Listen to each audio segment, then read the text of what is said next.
Hello and welcome to this video tutorial. My name is Kyle. I am currently a Senior Information and Computer Technology major at East Carolina University.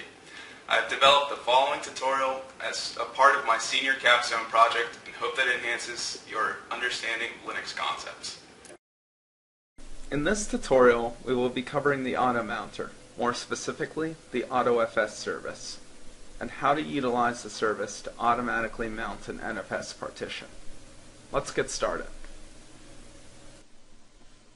The Automounter is what you would expect it to be, a utility that is used to automatically mount different file systems. The Automounter is a convenient, easy way to mount file systems as they are required by the system or by the user using the system.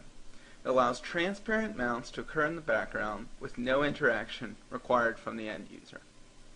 Many different Automounters exist. However, in this tutorial, we will be utilizing the AutoFS Automounter. The Automounter is primarily used for automatically mounting network-based file systems. It differs from /etc/fstab because it transparently mounts the partition as you need it or as you access it, instead of mounting it at boot time. The AutoFS Automounter is not configured using fstab and relies on its own two configuration files, /etc/auto.master and /etc/auto.misc. The auto.master file denotes where the Automounter will mount the file system and the configuration it will utilize for doing so. By default, this configuration is the auto.misc file. Let's take a look at the auto.master file. The first field shown is the mount point within the file system. For example, the /home directory, or a directory the user has created, such as /share. The second field shown is the AutoFS configuration file that pertains to that mount point. The third field is entirely optional and is used for applying additional options to the mount. The auto.misc configuration file is your mount point configuration.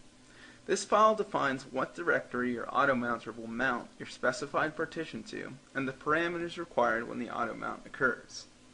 Utilizing the auto.misc file is fairly simple. Each line of this file delivers the requirements and arguments for a single process that will be provided to the Automounter. The first field of each line is the device name. The second fields are mount points.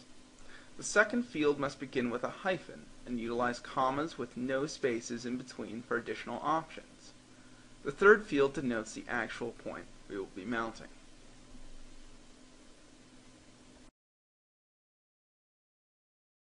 To begin our process, let's first create auto.master and auto.misc files. Let's plan to auto-mount one of our NFS shares on our network. We will be naming this mount myRedHat and will want the mount to be mounted to the /share directory, as well as be a read-write hard mount. First, we'll want to specify the /share directory to use the auto.misc configuration file in our /etc/auto.master file with the following line: /share /etc/auto.misc. With our options now specified, let's go ahead and create our mount. We'll add the following to our /etc/auto.misc file: myRedHat space dash rw hard intr space foo.org /myRedHat-share.